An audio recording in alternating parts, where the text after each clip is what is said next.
और इस वक्त एक बड़ी खबर आ रही है। एसीएस अवनीश अवस्थी निरीक्षण कर रहे हैं पूर्वांचल एक्सप्रेसवे का। यहां पर वो पहुंचे हैं। पूर्वांचल एक्सप्रेसवे के काम में किस तरह से कार्य प्रगति हुई है, इसकी समीक्षा बैठक भी वो करने वाले हैं। लेकिन उससे पहले उन्होंने वहां पर निरीक्षण किया है, ये देखा है कि काम कहां तक पूर्वांचल एक्सप्रेस का पहुंचा है। और निरीक्षण के बाद एक समीक्षा बैठक भी वहां पर काम कर रहे अधिकारियों के साथ एसीएस अवनीश अवस्थी करने वाले हैं। तो पूर्वांचल एक्सप्रेसवे का निरीक्षण कर रहे हैं एसीएस अवनीश अवस्थी। वहां पर कार्य प्रगति किस तरह की हुई है, कितना काम हुआ है, कितना काम वहां पर बचा हुआ है। और इस निरीक्षण के बाद एक समीक्षा बैठक भी वहां पर काम कर रहे अधिकारी और जिसकी देखरेख में ये पूरा काम चल रहा है उनके साथ अवनीश अवस्थी करने वाले हैं।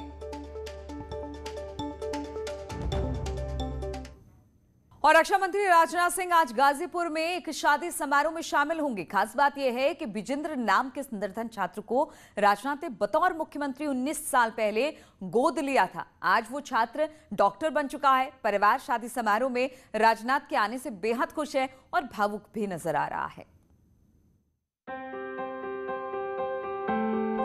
रिश्ते बनाना और उन्हें जीवन भर निभाना कोई रक्षा मंत्री राजनाथ सिंह से सीखे। 19 साल पहले राजनाथ सिंह ने बतौर मुख्यमंत्री विजेंद्र को गोद लिया था। उन्होंने 2002 में विजेंद्र कुमार नाम के निर्धन छात्र की पढ़ाई लिखाई का जिम्मा भी उठाने का वादा किया था। 19 साल बाद विजेंद्र जो अब डॉक्टर बन गया है, उसकी शादी में शरीक होने के लिए रक्षा मंत्री राजनाथ सिंह गाजीपुर आ रहे हैं। विजेंद्र की मां भावुक होते हुए कह रही हैं कि राजनाथ सिंह उनके लिए भगवान की तरह हैं। वो तो हमारे भगवान हैं, पूज्य परमपिता परमेश्वर हैं।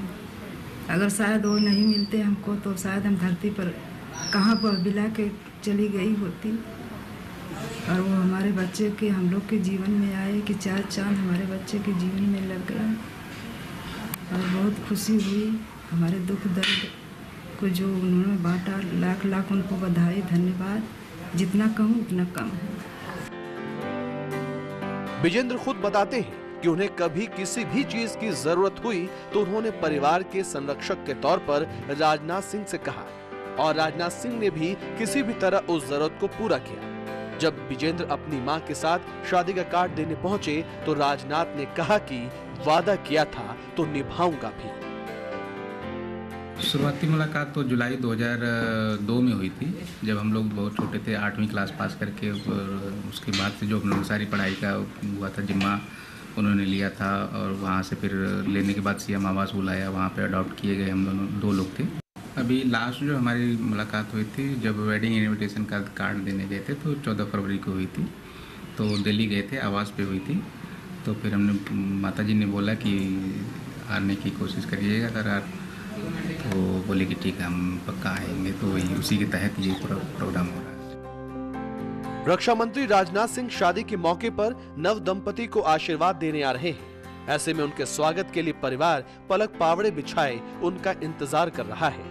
इनके सारी सुविधाओं को देखते हुए सब चीज का बंदोबस्त जो है माननीय मुख्यमंत्री जी अपने एज ए संरक्षक के तौर पर उन्होंने वहीं से शुरुआत किया जो है। तब से आज तक वो कर रहे हैं जो है, और आज भी कर रहे हैं जो है। हम लोग तो कहते हैं कि हम लोग की तरफ से जो है मंत्री जी का बहुत उज्जवल भविष्य हो और भावी जो प्रधानमंत्री के रूप में हम लोग देखना चाहते हैं कि जो है मंत्री जी हमारे देश के प्रधानमंत्री बने और हम लोग को बहुत खुशी होगी। और हम लोगों की भी उम्र मानने कर जो है रक्षा मंत्री साहब को लग जाए जो है।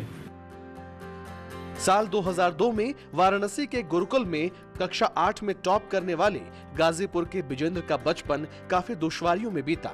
आजमगढ़ के वीरपुर खिलवा के रहने वाली सुशीला देवी के बेटे विजेंद्र के सिर से पिता का साया बचपन में ही उठ गया था।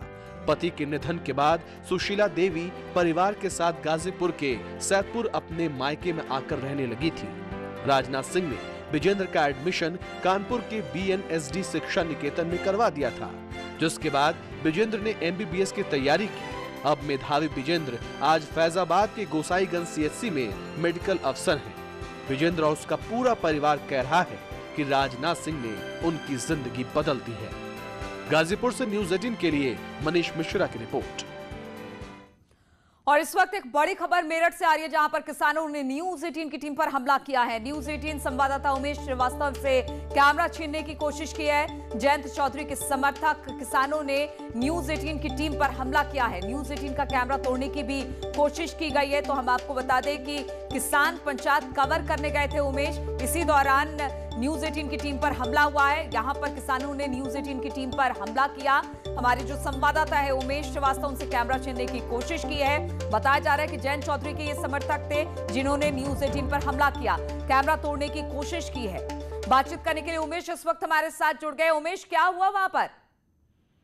देखिए, आरएलडी की रैली में घोर अराजकता देखने को मिल रही है। यहाँ मीडिया कर्मियों के साथ बदसलूकी की गई है, उन्हें मारने पीटने की कोशिश की गई है, उनकी गाड़ी तोड़ने की कोशिश की गई है और लगातार बदसलूकी की गई है। कुछ गुंडे इस महापंचायत को कैप्चर किए हुए हैं। ऐसा लगता है कि रालोद की इस महापंचायत में गुंडे बुलाए गए हैं और ये गुंडे गन्ना ले लेकर के घूम रहे हैं, हुक्का ले लेकर के घूम रहे हैं और लगातार मीडिया कर्मियों से कह रहे हैं कि हुक्का पीजिए, हम आपको यहाँ से जाने नहीं देंगे, यहाँ से तुरंत चले जाइए, नहीं तो आपकी गाड़ी तोड़ देंगे, आपको भी मारेंगे पीटेंगे। और लगातार कई मीडिया कर्मियों के साथ ये बदसलूकी की गई है। विभिन्न प्रतिष्ठित संस्थानों के प्रतिनिधियों के साथ बदसलूकी की गई है और जिस तरह का नजारा यहाँ पर देखने को मिल रहा है वो अपने आप में दर्शाता है कि क्या गुंडों की बदौलत ये महापंचायत होगी, क्या गुंडे इस महापंचायत को संभालेंगे। जयंत चौधरी और अन्य राष्ट्रीय लोकदल के नेता यहाँ पर पहुंचे हुए हैं, वो महापंचायत को संबोधित भी कर रहे हैं, लेकिन इस महापंचायत में चंद गुंडे घुस आए हैं जो लगातार मीडिया पर बिल्कुल। तो महापंचायत हो रही है बागपत में और इसी को लेकर वहां पर जब न्यूज 18 की टीम मौके पर पहुंची तो उनके कैमरे को छीनने की कोशिश की गई, उनके कैमरे को तोड़ने की कोशिश की गई है और मीडिया कर्मियों पर हमला भी किया गया है। और महिलाओं को आत्मनिर्भर बनाने के लिए उत्तर प्रदेश में योगी सरकार लगातार प्रयासरत है। फतेहपुर जिले में बाल पुष्टाहार यूनिट लगाई गई जिसमें ग्रामीण क्षेत्र की महिलाओं को रोजगार के अवसर मिल सके। मलवा ब्लॉक के गौसपुर गांव में राज्य ग्रामीण आजीविका मिशन के तहत 70 लाख रुपए की लागत से बाल पुष्टाहार यूनिट का निर्माण कराया गया। ये प्रदेश का पहला प्लांट है जिसका संचालन महिलाएं कर रही हैं। प्लांट से जुड़ी स्वयं सहायता समूह की 20 महिलाओं को हर महीने 8 से 10 हजार रुपए का मानदेय मिल रहा है। हम समूह से जुड़कर जो सुविधा मिली है तो इससे हमको बहुत बेटर फील करते हैं और हमको ये लगता है कि योगी आदित्यनाथ जी ऐसा ही कार्यक्रम चलाते रहें, समूह की महिलाओं को प्रोत्साहित करते रहें, क्योंकि उनको बाहर निकलने का सबसे अच्छा मौका है और सबसे बात करने का और सम्मान में हुई सम्मान प्रतिष्ठा की भी वो बहुत पूरा हकदार है। इसी ये पुरुष और महिलाओं में समानता आई है। प्लांट में स्वयं सहायता समूह की महिलाएं आधुनिक मशीनों से पुष्टाहार तैयार करती हैं जो गर्भवती महिलाओं और नौनिहालों को सेहतमंद बनाने में मददगार है। इस यूनिट से जिले के आंगनबाड़ी केंद्रों में पुष्टाहार वितरित किया जाएगा। महिलाओं को कोई भी जानकारी नहीं होती थी, अब महिलाएं स्वयं में एक स्वावलंबी बन रही हैं और उनको जानकारियाँ भी बहुत अच्छे से मिल रही हैं। जो पहले महिलाएं डरती थी, बोल नहीं पाती थी, अब महिलाएं खुद आत्मनिर्भर है। जो पहले जैसे घर में लड़ाई झगड़ा हुआ करता था, अब उनको अपने परिवार में भी आत्मसम्मान भी मिल रहा है। मुख्य विकास अधिकारी ने बताया कि पहले चरण में वर्ल्ड फूड प्रोग्राम के तहत मलवा ब्लॉक के गौसपुर ग्राम पंचायत में प्लांट लगवाया गया है जिसको स्वयं सहायता समूह की महिलाएं चला रही हैं। दूसरे चरण में 12 अन्य ब्लॉकों में पुष्टाहार निर्माण यूनिट की स्थापना होगी। बाल विकास विभाग की तरफ से उनकी परियोजना की तरफ से ही पंजीरी आती थी और वो वेंडर्स के माध्यम से आंगनबाड़ियों के थ्रू बांटी जाती थी। अब शासन ने निर्णय लिया है कि भविष्य में ये पंजीरी प्लांट लगेंगे और पंजीरी प्लांट में स्वयं सहायता समूह के माध्यम से चलाए जाएंगे जिससे वितरण होगा। ये पहले चरण में वर्ल्ड फूड प्रोग्राम के तहत 2 जिलों में उनके द्वारा जो है पूरा प्लांट लगवाया जा रहा है, उसमें से एक फतेहपुर है। तो फतेहपुर में हमारे मलवा ब्लॉक में गौसपुर ग्राम पंचायत में ये प्लांट लगभग बन के पूरी तरह से तैयार है और जो वहाँ की हमारी स्वयं सहायता समूह की दीदियाँ हैं उनके द्वारा ट्रेनिंग भी लिया जा चुका है।